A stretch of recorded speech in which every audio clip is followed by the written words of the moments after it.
Okay. Maitreya said, after hearing of his mother's uncontaminated desire for transcendental realization, the Lord thanked her within himself for her questions. And thus, his face smiling, he explained the path of the transcendentalists who are interested in self-realization. Okay, Hare Krishna. It's always bizarre. Sometimes in these big programs, when we're doing these programs in auditoriums, we'll have the lights on us on the stage, and the audience will be completely blank and black. And it's the most bizarre thing, talking into this black hole there. This is weird. There could be a million people. People could be grimacing at you. You don't know what's going on like that. It's kind of like that, I guess. Okay. So, from the perspective, of course, in this, I got a little perspective after this here, I think. Okay. Of course, we're looking at the whole Srimad Bhagavatam here, and there's 12 cantos, and of course, the Srimad Bhagavatam is the essence of all the Vedic literatures, and the Vedas include everything knowable to man. And so the first two cantos are Krishna's lotus feet. Anybody can study those, read those, recite those. But 2-12, we shouldn't go beyond those as long as we're entrapped in gross, illicit sex. Okay. And the first canto, of course, is a preface. Who's speaking? Who's asking questions? Under what circumstances? What's the purpose of the book? All already set up there, so we know. Maharaj Parikshit is facing death. Sukadeva Swami is a qualified speaker. And the Srimad Bhagavatam needs to take birth because Kali Yuga is coming. And that's the purpose of the book, to create Srimad Bhagavatam, to give an incarnation of Krishna for Kali Yuga. Okay? So then the second canto, Maharaj Sukadeva Goswami actually begins to preach. And he goes through the philosophy a few times. But in the third canto, we actually come in contact with the creation of the Manu, our first Manu. And he has 5 children: Devahuti, Akuti, Prasuti, Uttanapada, and Priyavrata, or dap up. Then after that, all the way through the 3rd through the 7th canto, it just follows them and their descendants.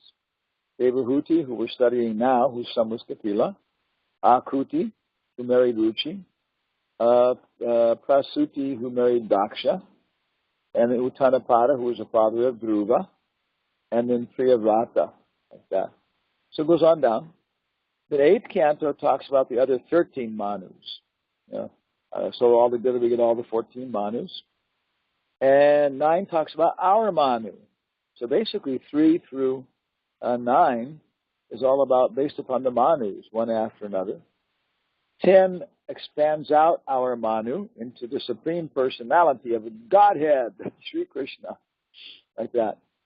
And 11 goes back to the descendants of our Manu after Krishna, down to the present Kali Yuga.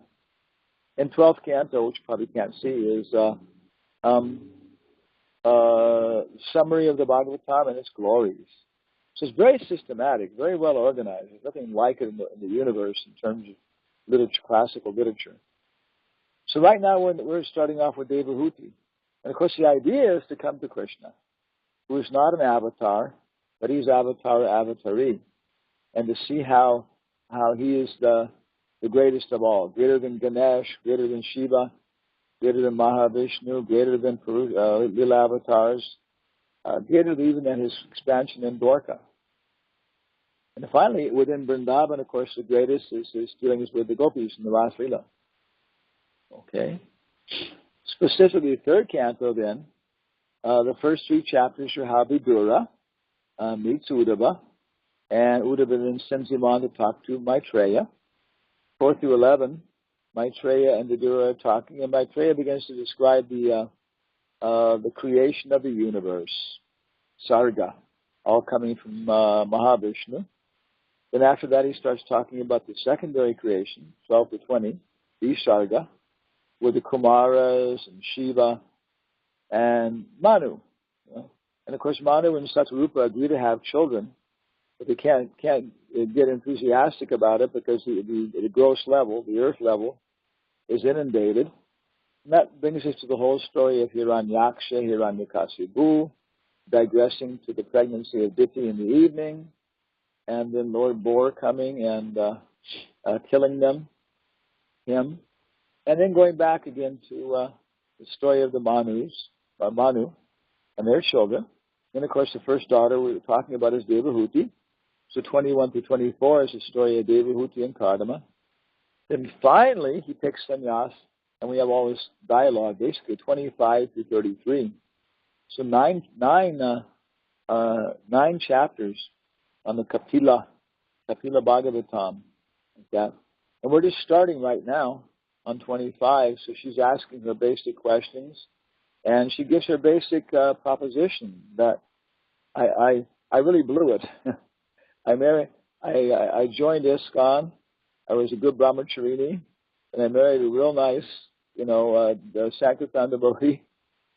And we had so much fun in ISKCON with pretty saris and beautiful festivals and decorating the altar and cooking and going to India and joining the festivals and dancing and singing with my girlfriends and having lots of nice kids. And but I really missed it because I didn't really get liberation from material existence. I didn't get pure devotional service.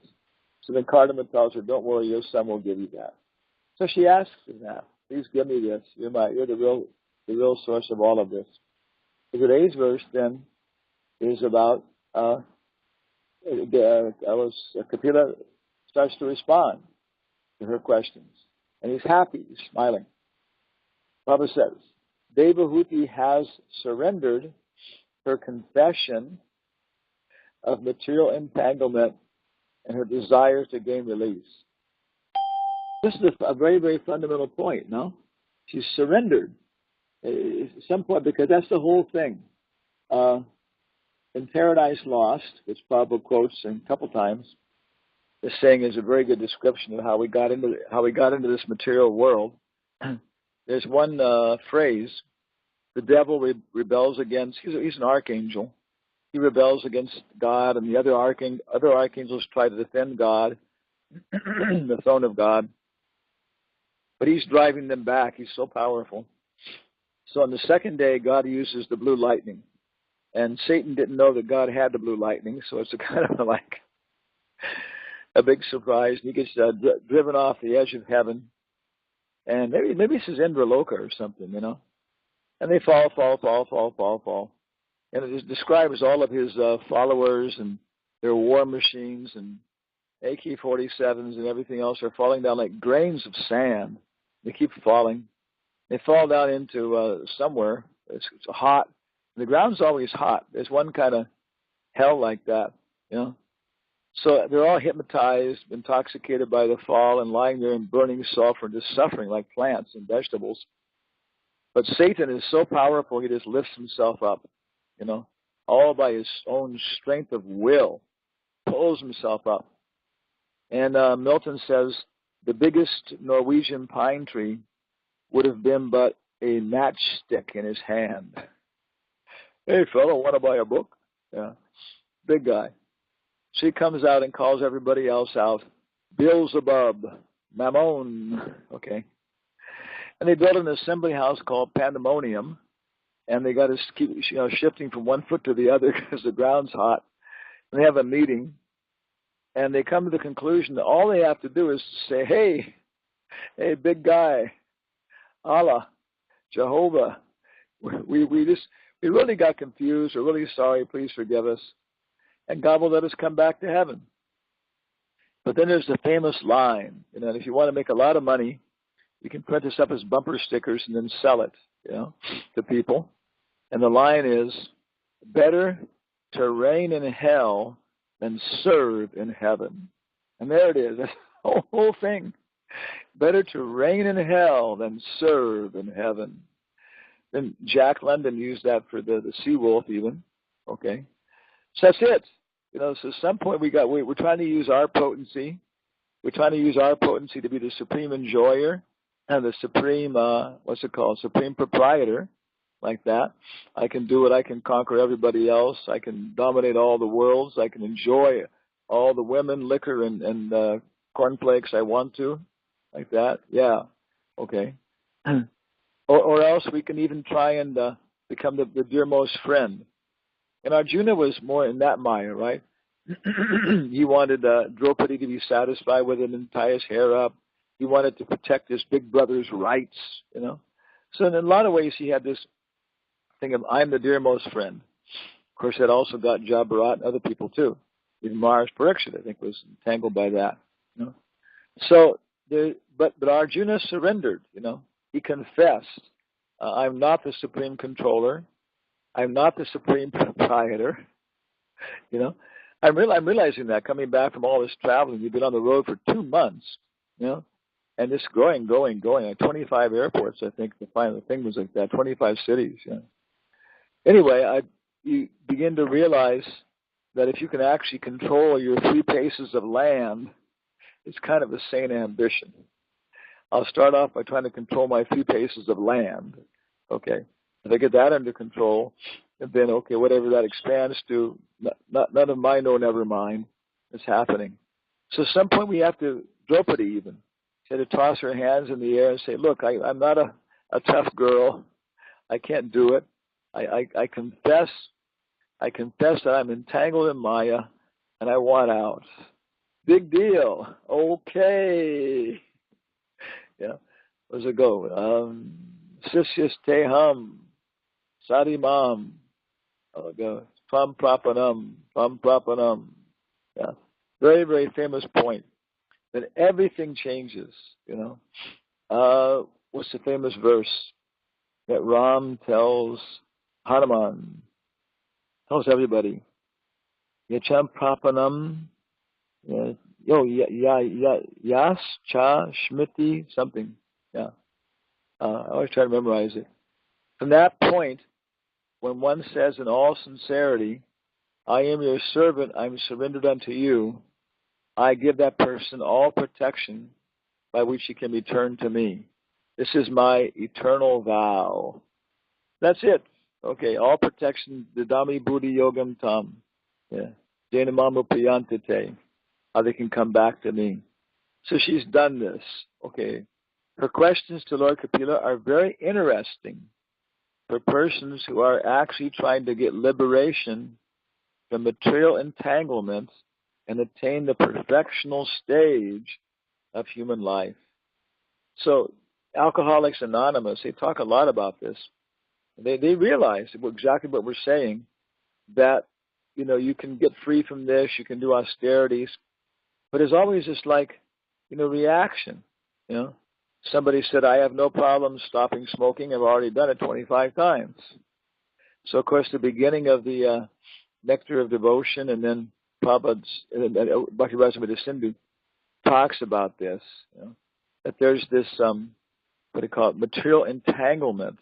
And so many times, I'm sure all of us too, maybe we're not smoking, we're not engaging in lascivious relationships, but if we become angry, we fight with somebody, or we eat too much, you know, or we fall into like ladies' fashion magazines or men's sports magazines or Sherlock Holmes or, you know, something. I'll never do it again. Yeah. And we see it and we try to control it. You know? But how do we get free from this? So we don't even know the right things to ask. So she's asking really good questions. Of course, in backing up and looking at the questions, you know, they'd be very nice. Of course, I think she says at some point here, I'm a less intelligent woman. So if she's a less intelligent woman, we're all in trouble. She's a very intelligent devotee. You know, and her questions are incredible. Okay. Very interesting for persons who are actually trying to get liberation from material entanglement and attain the perfectional stage of human life. The perfectional stage of human life is to be able to do your thing for Krishna and keep on expanding your talents and your abilities and take part in all the fun and really see how Krishna is smiling. He really is smiling. Oh, that was really nice. Wow. I didn't know you could play the violin like that. I didn't know I could play the violin like that. Yeah. Unless one is interested in understanding his spiritual position or his constitutional position, and unless he also feels inconvenience in material existence, his human form of life is spoiled. One who does not care for these transcendental necessities of life and simply engages like an animal in eating, sleeping, fearing, and mating has spoiled his life. Do you like our picture there? I used the keywords dog eating, and it came back with a lot of pictures of dogs eating. And we know this. If you ever have, there's actually a Graham Larson, the Far Side joke. He has nice jokes, Krishna conscious stuff. And one of them shows two mountain men with their coonskin hats on, seated in a very rough cabin, eating something rough, And there's a bear on the ground, full-size she-bear. And he said, I got her when she was just a cub, And we had to work out a couple things before we got our relationship straight. I had to make her understand she couldn't follow me into town, and I understand that I couldn't touch her bowl when she was eating. And the guy's left hand has a hook on it instead of a hand like that, So we know when a dog, the impetus of the belly, the hunger, is just overwhelming.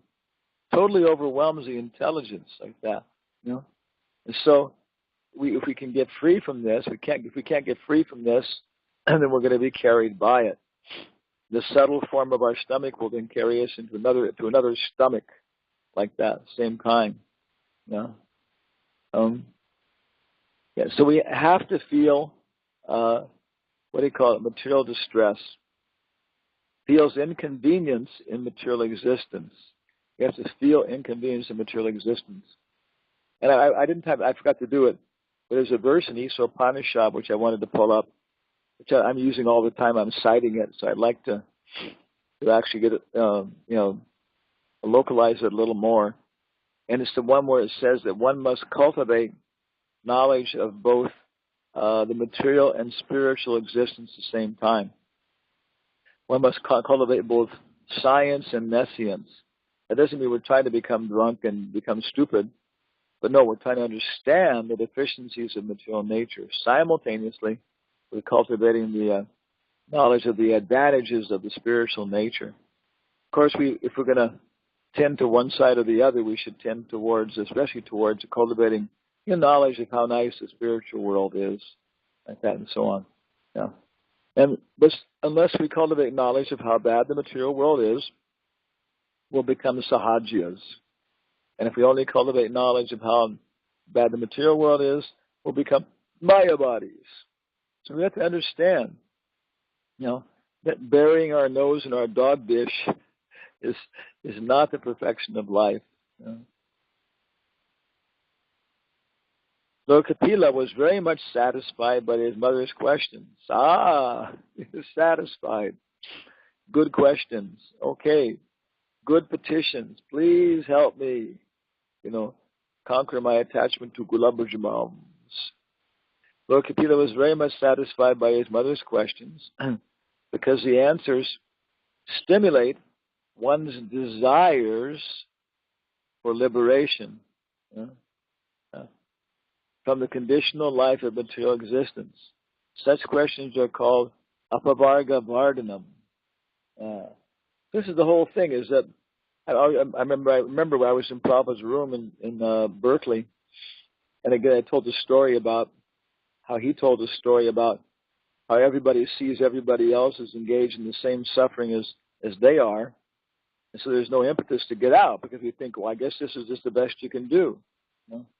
So that's the situation. We don't have much desire for liberation.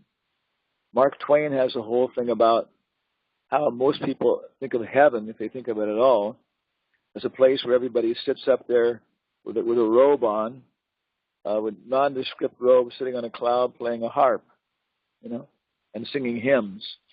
And he said most people in this world can't even play a musical instrument and everything else. And the thing in this world, which motivates people is sex. And he said people will sacrifice an enormous reputation, prestige, honor, wealth, everything for this. And you tell them there's no sex in the spiritual world, you just sit around playing a harp. And he says that kind of Christian preaching makes the devil's work very easy. Makes the devil's work very easy. So there's no motivation. So these kind of questions are glorified because they apavargavardhanam. They increase the desire for liberation. So hearing the questions is very important. Someplace else, apavargavardhanam. Yeah, okay, I forgot what it is. Yeah. Okay, we're caught in jail, we don't want out. Then, those who have actual spiritual interests are called sat, or devotees. Satam prasangat. Sat means that which eternally exists, and asat means that which is not eternal. Unless one is situated on the spiritual platform, he is not sat, he is asat. So, at 70 years old, it's very nice. It's very nice being 70 years old for a devotee because it pushes us.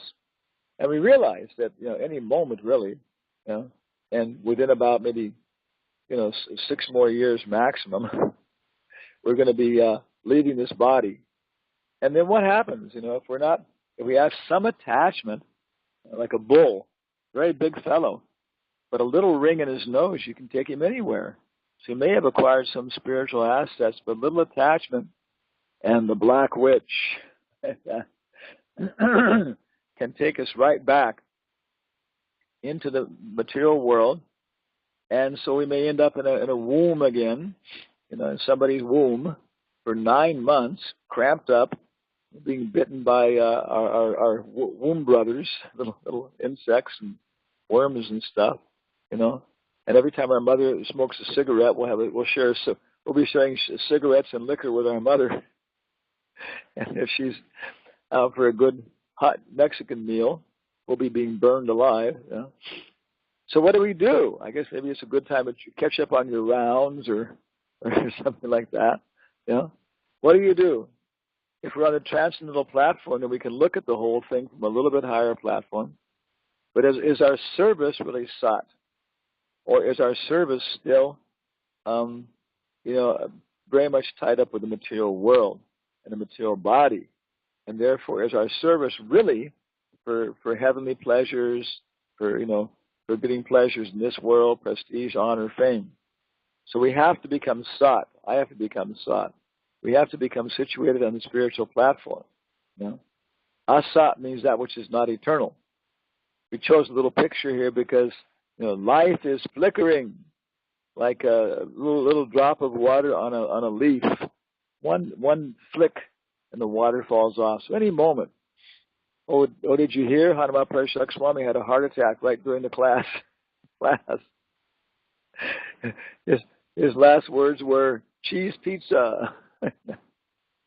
Cheese pizza. Okay. Something. What would it be?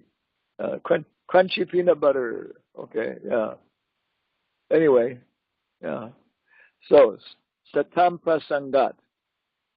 Now, a very, very nice thing to do, to develop your collection of verses and to stimulate your memory is whenever you see one show up, which is part of your memory list from Bhakti Vaibhava or Bhakti Vedanta or your own collection there, look it up. So I recognize this, satam prasangat. And it's a verse I want to refresh my memory on. I've memorized it for the test and haven't forgot it. So it is 3:25:25. It's in this chapter. Okay, please repeat. Satam prasangam mama virya samvido. Satam prasangam mama virya samvido. Bhavanti hritkarna rasayanaha kataha. Bhavanti hritkarna rasayanaha kataha. Tajjo shanarash papavarga varmani. Shraddha Raktir Bhaktir Anukramishati. Satam Prasanga Mama Virya Samvido. Savanti Vitkarna Rasayana Kataha. Tajjoshana Rashvapavarga Vartmani. Shraddha Raktir Bhaktir Anukramishati. I got some of it there. Need more work. That's great. Okay, 1 second here. I had a, okay. Yeah.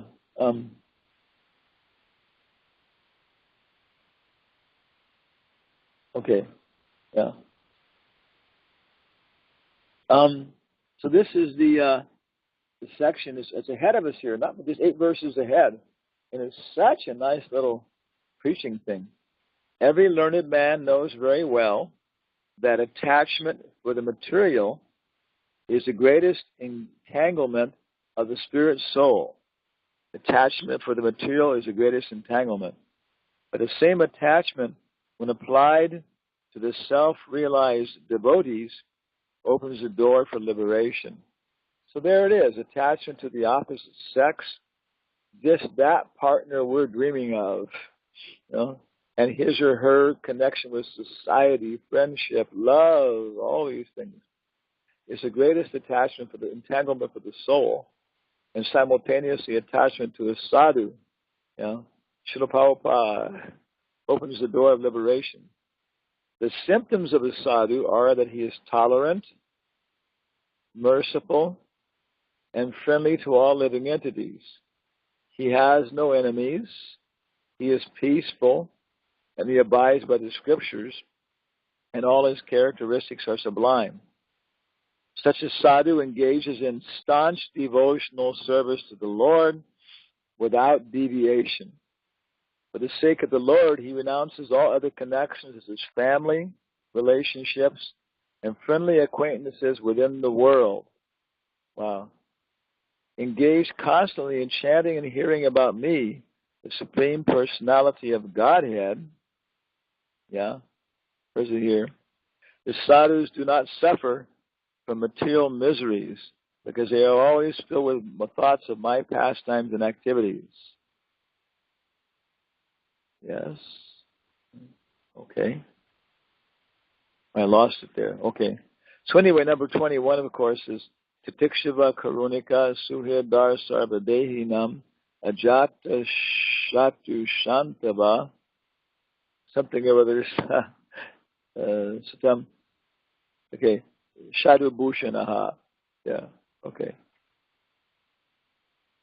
O my mother, O virtuous ladies, these are the qualities of great devotees who are free from all attachment. You must seek attachment to such holy men, for this counteracts the pernicious effects of the material attachment. So in my travels, actually our very, very last trip here, we were in I think Nashville. No, Houston. I had to come back to Nashville. And I finally found my gate. I walked up there. There were 2 nuns seated there, and I sat down on the row back from them in the waiting lounge. And different Catholic people were coming up to them and talking to them. And then, finally, of course, one of them, she talked to me. She said, "Oh, I've never met someone like you before." Like that. And I said, "A yogi?" She said, "Well, that's what you are, you know." And very serious brahmacharini. Even their voices, they weren't lusty. They were like very serious, you know, thing like that. So we started talking, and you know, she was sitting there in the seat next to me or something, maybe one seat away. She did that. She kept herself 1 seat between me and her. Full habit, black. They were Poor Clares, Clarice. No, they were Dominicans, like that. Yeah. And so, you know, still here I am looking into the face of a maybe like 35-year-old young woman and trying to, you know, not be agitated and like Lord Chaitanya and talk and everything else. But it was interesting because interfaith dialogue, and she knew nothing about Krishna consciousness. And what's your history? I am a Christian, but I got involved in this perspective, you know, still like that. And I'm trying to explain things to her. And, of course, her thing was very much that Now, I tried to offer her a book. She said, "No, I'll pass on that. I'll pass on that." There's light of the Bhagavan. I'll pass on that.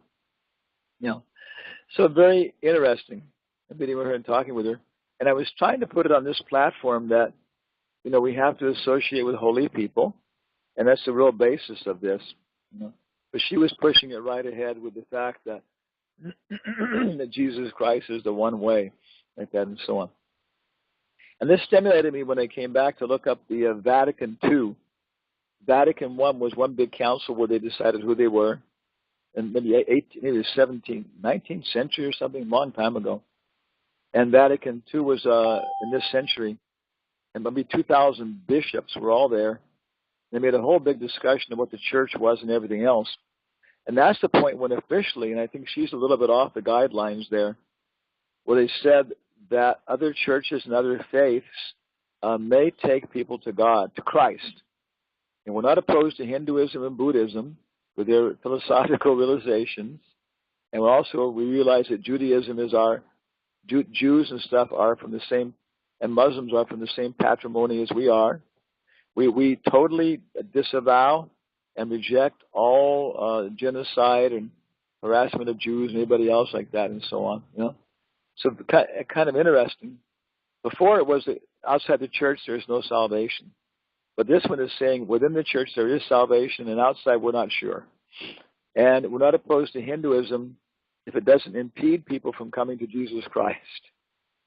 So, but she was a little bit more the church is the only way, but we didn't get a chance to talk too much. But this is the point I was trying to work on, that understanding who are saintly people and at least getting association with them, and not to be just involved in your church and your ritual because that's what it is, and not really associating with saintly people. In association of pure devotees, discussions of the pastimes and activities of the Supreme Personality of Godhead is very pleasing. Satam prasangat. There's a sangha. Satam prasangat.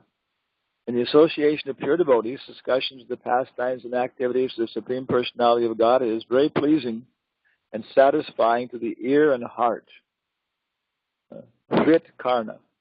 By cultivating such knowledge, one gradually becomes advanced on the path of liberation, and thereafter he is freed, and his attraction becomes fixed. So mukti, nishta, what is it called?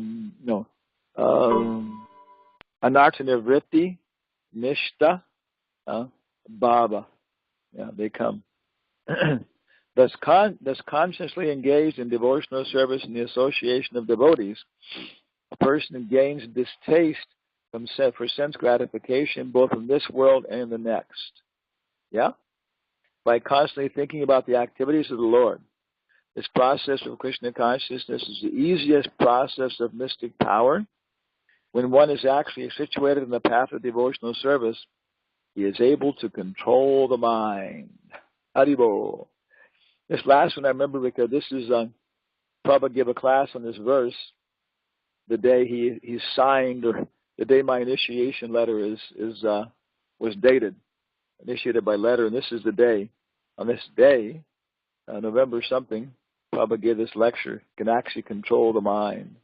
And very interesting because from the very beginning I felt my job was especially working in this area of Sankhya. And many people have commented that we can do this, we can explain it pretty well in the scientific terms like that. Okay. And Prabhupada continues. The asat stands on a platform which will not exist. But anyone who stands on the spiritual platform will exist eternally. As spirit soul, everyone exists eternally. But the asat has accepted the material world as his shelter, and therefore he is full of anxiety. So even in devotional service, we have our asat devotional face, asat devotional gender, asat, varna ashram characteristics, our asat language. So even these, we can't depend on these. We can use them temporarily. We can use all this stuff. But as long as we're identifying like this in varying degrees, then we're gonna fall, And so we have to get it together and rise above this. Asad grahan. the incompatible situation of the spirit soul who has the false idea of enjoying matter is the cause of the soul's being asat. Yeah. I remember one time I was walking up towards a temple in Berkeley, and somebody asked me, what do you like more, 2-door cars or 4-door cars? And right away my mind was thinking, well, which do I enjoy more, 2-door cars or 4-door cars? And then suddenly my intelligence said, you don't like either one. And I was realizing, yeah, I don't like either one. I don't like cars. We're always being confronted with situations which have nothing to do with us. That's the whole material world. Sometimes in the mode of goodness, we're confronted with a reflection of the spiritual world which has something to do with us. But pretty much this whole world is bound up in ignorance and passion. So we're being confronted continually with situations which are just downright stupid, dull, or else we'll be confronted with options which are tempting us, which are just superficial temptations which don't actually touch us. Yeah. So this is what keeps us in the material world, the false idea of enjoying matter. Actually, the spirit soul is not asat. As soon as one is conscious of this fact, and takes to Krishna consciousness, he becomes sat. Satam gatahi. The path of the eternal is very interesting to persons who are after liberation. Yeah, not the goal, but the path. The path itself is very interesting. It produces interest on your investment. So we should be interested in the path as much as we are in the goal. And His Lordship Kapila began to speak about that path. Okay. So Prabhupada ki jai. Param Vijayate Sri Krishna Sankirtanam. So, any comments or questions about her? I have a question. Question from the audience. Okay. Maharaj, you mentioned that the different parts of the Bhagavatam and describe a little bit of what happens where. You mentioned that in the second canto of the Bhagavatam is when the Sukadeva Goswami begins to answer questions. Now, I know a good handful of verses, but most of them I don't really remember exactly their number or where they are. But there are a few that I do know, and one of them is the very first verse of the second canto, the very first thing that comes out of Sukadeva Goswami's mouth in that regard when he starts answering the questions, and that is that famous verse, Variyan Eshate Prashna Krito Lokihitam Nirpa Atmavit Samatakumsam Shota Vyadishu Yakparaha, where he glorifies the question, he expresses his great pleasure in hearing the question, and at the same time is encouraging his disciple, King Parikshit, because he's asked such a great question. Well, here we find that Kapila, it says that he thanked her within himself. I'm not sitting at my computer, but something about he thanked her within himself for the questions. I think it said he smiled or something. Oh, why do you think he just sort of, in a reserved way, just appreciated within himself rather than expressing? I know whenever someone, when I'm preaching and some, especially a new person, asks a question, I always like to sort of encourage them and thank them. Wow, what a great question. What an excellent question. Thank you for asking that. It's kind of interesting here that he just sort of within himself. Any thoughts on that? Again, I don't know the exact sentiment because, again, it could be so many things. Like the smile might have been enough, because of their particular personal relationship of mother and son, in that particular situation like that. That might have been like the best thing, Here it is. Okay, I got it on the screen here. It says that she 12. Okay. The yoga system I shall now explain to you the stages of consciousness. One is completely at time in that position. Perfection, everything that man knows. My mother or bush, these are the qualities and association of devotees as consciously not engaging on hearing. Okay, yeah. So it doesn't say, like you said, that she gave him, but he reciprocated. That's all I can think of. And maybe the smile was just the right thing. All it needed. Maybe she wasn't as advanced as far as Parikshit, and so, or something like that, So I don't know. No more thought. A smile says an awful lot. In fact, we know that Krishna can, just by Krishna's, by Krishna's smile, he can steal our hearts. Yeah, a smile says an awful lot, as does a frown. It's amazing how we can, by our body language, we can communicate. And the mouth, whether it's smiling or frowning, is very, very powerful. It was interesting because I was talking to this lady. I was talking about Franciscans, the nun, and Dominicans, and she brought the point up in the discussion that St. Dominic said we should pray with our whole body. And I was mentioning dancing, and she was kind of nodding. Yes, yeah. But it has to come to that. The whole body should pray. Yeah. Maharaj, do you see in the chat? There's a lot of chat. Chat if you'd is, like to ask a question. Chat is chat without the end. I have a question in a comment that says Chandramukhi. Okay, that's what you mean? Or is it earlier?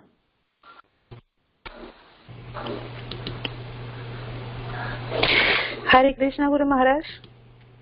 Hare Krishna, Chandramukhi Devi Dasi. Oh, glory to Srila Prabhupada. Thank you very much for the class. I have I always have this kind of doubt in my heart because you said always that Krishna is our well-wisher, the best friend, and we are not the best friends of anybody. But so how can we act? I mean, to be empathic. I mean, sometimes I just want to help everybody. If someone is in distress, especially women. I don't know. I want to help them, but how to keep in mind that I am not her best well-wisher. I mean, that's one doubt that I have. And the comment is that, Let's do that first. I would say, of course, every situation is different. Every person is different. But I think one of the things is that there's no problem trying to be everybody's best friend. That's actually, we want to do that, but we realize that it's just like, if you're an ambulance attendant, okay, and the ambulance pulls up and there's a wreck, and you want to help everybody medically and stuff like that and so on, but you realize that the thing is not to try and, cure the disease right there, but it's to get people stable so they can make it to the hospital. And once they get to the hospital, there's a doctor, and he has all these surgical instruments. He has his team. They can do all this kind of stuff. So I say we realize our position and realize, the most help I can do is to get people, like you have a dog, Ulysses, okay? So you get hit by a car and the car keeps going. And what does Ulysses do? He doesn't try and revive you, and he starts barking his head off. And he realizes that, and people come out, what is this? Even the dog can be everybody's best friend, and he knows, I got to get some superior help. So in that position, then we can really just throw ourselves into it and try and help everybody. The problem is when we want the credit. Okay, maybe our fair share of the credit because it's necessary. We did 1% of the work, so we need that. So next time that we can go on with and do our service. Now, I'm an ambulance attendant. Oh, I recognize that. Okay, yeah. So is that okay? Yeah, now it's okay. Guru Maharaj, you were saying about the two nuns that you met at the airport, and I was of Yasoda, we were like having a walk, and then I was searched. So I told to her, can we enter there? And she was like kind of shocking because she says that I'm like fanatic, but we enter and the ambience was really nice, and we found little Jesus that looked like Gopal, and even they put candies and toys inside them. So I was wondering, well, they told us that we were like, we worship idols, but they are doing like, they are dressing them, they are like feeding them and this way. And so I found like some similarities, so maybe someday they can appreciate our deities. It was really nice. It was like, the boy was really nice. Yeah. I just sent a letter to the blog and I just shared that picture. Are you a Christian? Do you believe in Jesus Christ? Yes, of course, yes. Yeah. Same thing. Somebody asked we had an interfaith dialogue as soon as I came back, and they were saying, okay, today we have no Christians here because we're Baha'i, 2 Jewish people, Nirakari, the impersonalists, and ourselves. And I said, I'm a Christian. she smiled because I've never anyway diminished my Christianity. That's the whole thing in spiritual life. You're only looking for things that will increase it. And one fundamental reason why I took shelter of Srila Prabhupada is because I realized he's the best Christian I ever met. And I never had met a better Christian than A.C. Bhaktivedanta Swami, So there are many, but how many of the devotees in ISKCON are Christians or nuns? And some of them they're taking their vows. Okay, 2 nuns actually came to the temple up in Canada, in I guess it was Montreal. They talked to Bhakti-Marga Swami. They had full uniforms on, and they were there for a French nuns convention. They were chanting 16 rounds a day, and of course following the 4 principles. And I think they even initiated that thing, But they didn't leave their positions and their order and so on. So there's a lot of people have already done it. But like you say, it's very interesting because how much are we going to match up with them? How much are we going to connect? And again, different people are on different levels, so in different positions and so on. So they may not all become initiated ISKCON devotees. But a lot of nice things like you're talking about, appreciation of worship of icons. Of course, the Jehovah's Witnesses are really against it. They're really against even having a church in their meeting hall. But other places like Catholics you're talking about, they can very much appreciate, the form and the same thing, the bread and the wine. Does it become the body and blood of Christ, or does it become just a symbol of the body and blood of Christ? So a lot of interfaith dialogue is a really incredible area for preaching, and then even publishing new books, taking things from Prabhupada's books and putting them together like that. So thank you. Thank you very much, Guru Maharaj. Yeah. Maharaj, Anji. the presentation that you did at the beginning with listing the different cantos and even the chapters, and especially how the manus, we talked about the different manus and like that whole breakup. Could you send us your PowerPoint so we can post it? Because that was very interesting. Oh, I've done it before many times. I've noticed that 6 times. You present a new idea, you better take it 6 times before people will really understand it. Is that right? Really? Yeah, the first time people don't even really notice you said it. The second time they notice you said it, that's about all they get. The third time they begin to actually notice it and understand it.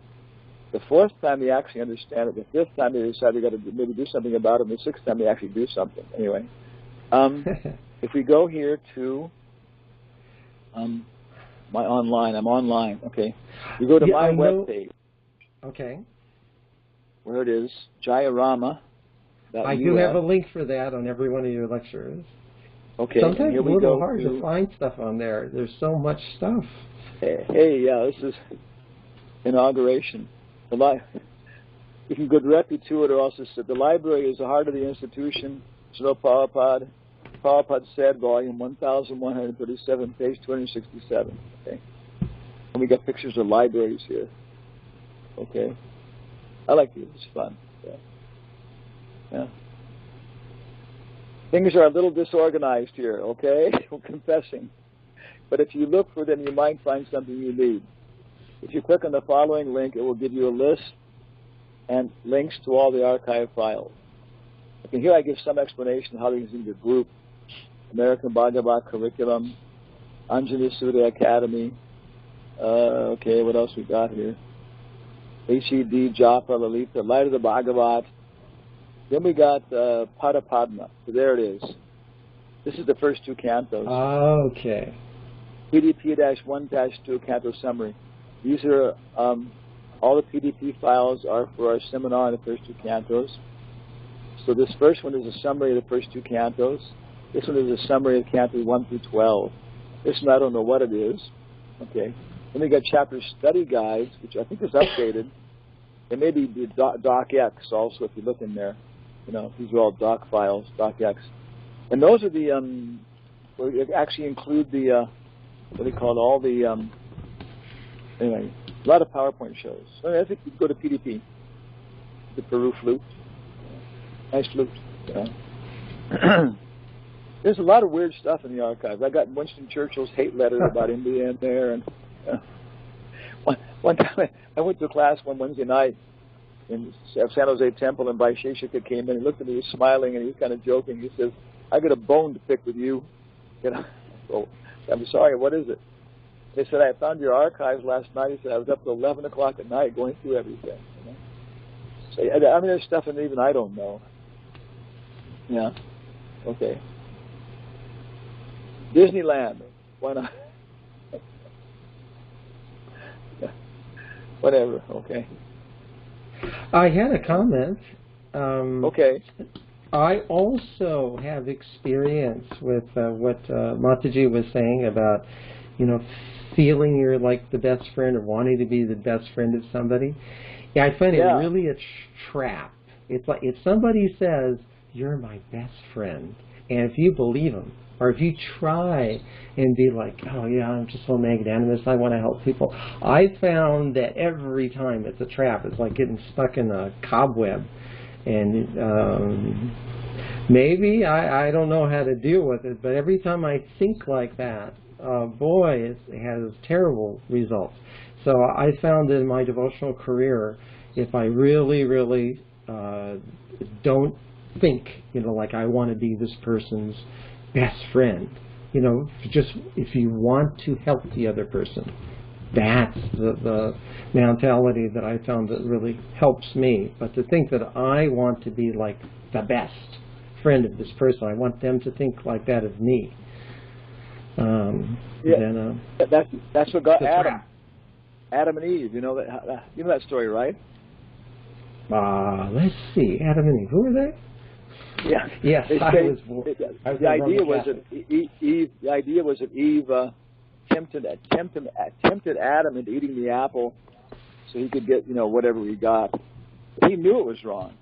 His thought was, oh my God, now Eve's going to have to leave the Garden of Eden and have to go work and get a job at McDonald's or something, or Wendy's, you know. So she'll be all alone. Okay, I'm going to eat the apple because I'll be forced to leave then too, and I can be her best friend, take care of her. So identical thing. That third one is it looks like a nice thing, you know. So yeah, but if thinking, but I can take this person to Krishna, then I can be everybody's best friend because I can take them to Krishna. Yeah. And what do I need? What do I need best friends for? I've already got a best friend, just like you, Krishna. Okay, this is in our archives. Okay. Yeah. Okay. Raj, do you think that eating the apple is somehow analogous to, within our philosophy, the desire to enjoy independently of Krishna? It says that it was the knowledge of good and evil. It says, that's all I know. It says the apple, the snake told her, "You'll be like God if you do this." because then you can distinguish. That's all, it doesn't go into much more detail, I don't think, but it says that knowledge was the knowledge of good and evil. And I guess, discriminating good and evil for your benefit. So get knowledge. Even William Blake, he has a poem. It's really interesting. He's a weird guy. It's called "When Falling Souls Take to Blazing Light." And we fall down and we start to see things and know things and understand things, and that's the first thing. Yeah. Wow. So many people on this level. Even what's her name? Joan Baez has a song, "Diamonds and Rust." The super classics of all time. It was about her relationship with Bob Dylan, but it's really archetypal. About I need some vagueness here. Things are coming back too sharp, like that. So at a certain point, when this material knowledge becomes too sharp, and that's when it catches us. Yeah, we get too close to it. We know too much. Yeah. It sounds like a good thing to be able to discriminate good and evil. But that's the whole purpose of why you're discriminating it. If you're discriminating, this is good because I can get that. This is bad because that's evil for me. I think that's what the thing was. Other than that, we're just thinking about God and what's good and bad for Him. For baby Krishna. Yeah. I mean, I have a real suspicion there's almost none in the history of the universe who's ever made it without taking Jesus Christ as your baby. Maybe some of them really staunch impersonalists beyond belief, But in most cases, I would say it's almost impossible, that they've made it without having that, mother. Even get a ring, right? They get a wedding ring, and then it's not taking Jesus Christ as your baby; it's taking Jesus Christ as your husband. They get married to Jesus. Okay. So anyway, here's Father Brown. Anyway, our archives, and like I say, my voice, you can tell. I don't know if it's ever going to recover now. We took off June 1st. We went to Boise, San Jose, Seattle, Houston, Mexico, Lima, Santiago, Lima, La Paz, Cochabamba, Lima, Mexico, Houston, back again. And incredible programs with the big poets and people like that. And now, after all this stuff's going over, my body is about to collapse. I guess it's going to recover, maybe not. But I think now, as we're trying to do, and everybody please get involved, maybe make an application of for $125,000 for a big movie on art and the sacred, and involve everybody, all the people we've met, and do a really, really good thing on what is art, what is the sacred, and how art can take us to that point. And of course, we could weave the pictures of the deities through the whole thing like that, and so many nice things. So we're very happy to be back, and this is one of our nice points in our whole week is a Sangha like that. So thank you very much. Thank you, Maharaj. We'll see you next week. Hopefully before that, I'll be online here. I'd like to come to every class. Okay. Otherwise, we have you for 6 weeks. Thank you. Mid-September. Until September 27th. So I guess it should work out. We can. It'll be every Thursday. Thank you, Maharaj. Every Thursday in Hawaii. Jai, all glories to Srila Prabhupada. Thank you, Maharaj. Hare Krishna. Hare Krishna. Hare Krishna, Gurudev. Hare Krishna. Jai, Hare